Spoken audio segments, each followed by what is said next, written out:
Hello बच्चों, कैसे हैं आप। उम्मीद करती हूँ आप बढ़िया और एकदम मज़े में होंगे।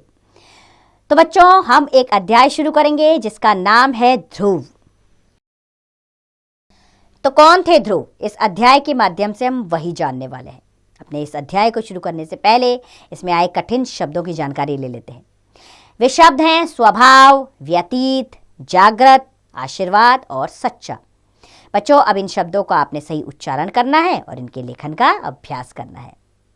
तो बच्चों, एक समय की बात है, एक राजा थे जिनका नाम उत्तानपाद था। उनकी दो रानियां थी, सुनीति और सुरुचि। सुनीति स्वभाव से बहुत सरल थी, अर्थात स्वभाव यानी कि उसका व्यवहार।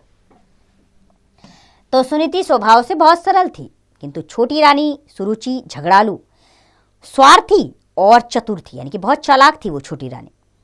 वह बहुत सुंदर थी, इसलिए राजा उससे बहुत प्यार करते थे और उसकी हर बात मानते थे। बड़ी रानी का एक पुत्र था, ध्रुव। सुरुचि का भी एक पुत्र था, उसका नाम उत्तम था।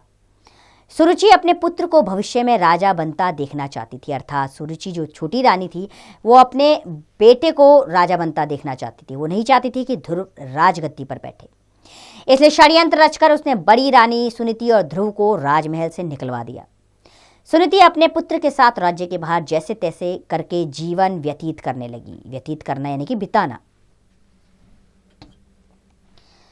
ध्रुव अपनी माता से बहुत प्यार करता था। एक बार ध्रुव ने अपनी माँ से कहा, माँ, मेरे पिता राजा हैं, तो फिर हम महल से दूर क्यों रहते हैं? पिताजी हमसे मिलने क्यों नहीं आते? माँ के पास बेटे ध्रुव की बातों का कोई उत्तर नहीं था। एक दिन ध्रुव अपने पिता से मिलने का मन बनाकर महल जा पहुंचा। इस समय वह 5 वर्ष का था। महल में पहुंचने पर उसको राजा उत्तानपाद दिखाई दिए।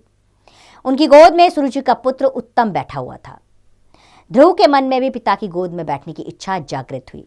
जागृत हुई यानी कि पैदा होना, अर्थात वो भी अपने पिता की गोद में बैठना चाहता था। वह उनके पास गया और बोला, पिताजी, मुझे भी आपकी गोद में स्थान चाहिए। ध्रुव की बात सुनकर सुरुचि क्रोधित होकर बोली, ध्रुव, यह स्थान मेरे पुत्र उत्तम का है। यदि तुझको यह स्थान प्राप्त करना है तो जाकर तप कर और अगले जन्म में मेरी कोख से जन्म लेना। यह कहकर सुरुचि ने ध्रुव को धक्का देकर गिरा दिया। बालक ध्रुव रोता हुआ उदास मन लेकर अपनी मां के पास पहुंचा। सुनीति ने ध्रुव से रोने का कारण पूछा। ध्रुव ने अपनी मां को सारी बात बताई। वैसे चुप कराते हुए बोली, तुझे मेरा पुत्र होने के कारण दुख भोगना पड़ रहा है। ध्रुव ने मां की बात का उत्तर देकर कहा, मां, मैं ईश्वर को खोजूंगा, मैं तप करूंगा। सुनीति ने ध्रुव को समझाया, लेकिन ध्रुव नहीं माना। वह मां से आशीर्वाद लेकर वन चला गया। वन में पहुंचकर ध्रुव ने उचित स्थान खोजा।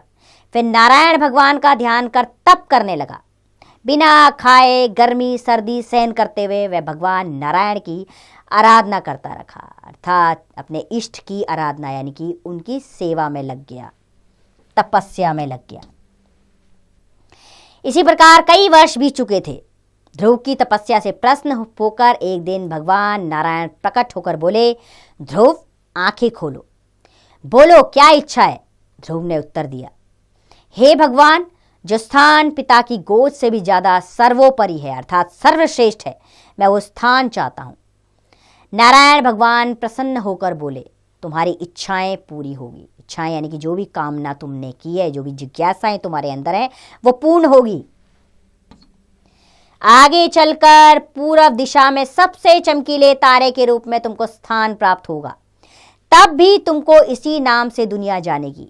ध्रुव बहुत प्रसन्न हुआ और अपनी मां के पास लौट आया। आगे चलकर ध्रुव अपने पिता के स्थान पर राजा बना। मरणोपरांत, अर्थात मरने के बाद, मरणोपरांत भगवान ने ध्रुव को तारे के रूप में आकाश में स्थान दिया। ध्रुव तारा हमें याद दिलाता है कि ईश्वर का सच्चा विश्वास करने वाले की सभी इच्छाएं पूर्ण होती हैं। पूर्ण यानी कि पूरी होती हैं, अर्थात ये कहानी हमें यह समझाती है, अगर आपका ईश्वर पर विश्वास है तो आपकी सारी इच्छाएं पूर्ण जरूर होंगी। बस आपकी इच्छाएं सही होनी चाहिए। गलत इच्छाओं की पूर्ति में ध्यान ना लगाएं, अच्छी इच्छाओं को पूर्ण करने में लगें, तो वो अवश्य आपके जीवन में साकार हो जाएंगी। अब इसका अभ्यास कार्य आप स्वयं कीजिए।